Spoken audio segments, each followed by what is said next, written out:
Omuyima wa St. John's Ambulance atenga ssentebe wa makampuni ga Spear Group omuli Spear Motors, Wava Water, Tumpeko, Spear House n'amalala Professor Gordon Wavamunno asinzidde ku mukolo gw'okukuza olunaku lwa St. John's Ambulance ku luguudo lwa Buganda Road wano mu Kampala n'akubiriza abavubuka okwettanira emirimu gy'obwanakyewa mu kifo kyokudda mukuzanya zaala.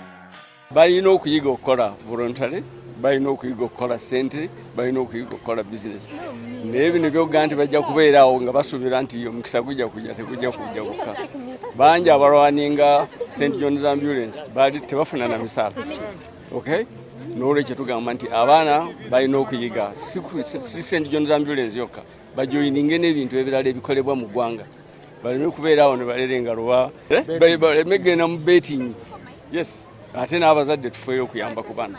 Wano abakulira ambulance zino mu Uganda we bategereeza nti abavuzi ba boda be basinga okugwa ku bubenje era nga bw'otuuka e Mulago kikuggwako. We did a lot to educate boda and we even carried them to Mulago Hospital under the arrangement of Mr. Muteberukanga.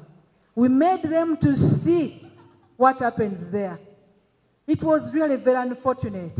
And among the people we took, they found their colleagues admitted there with their legs tied up on the legs. St. John would wish to continue working towards sensitizing these boda people to avoid accidents along the road.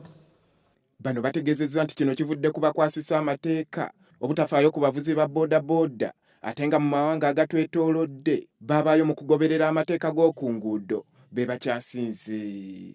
Okusooka tulina amateeka agafuga entambula za mmotoka ne boda. Naye enforcement ebadde nzibu. Bantu bavuga mu ngeri gye baagala, tebagoberera amateeka.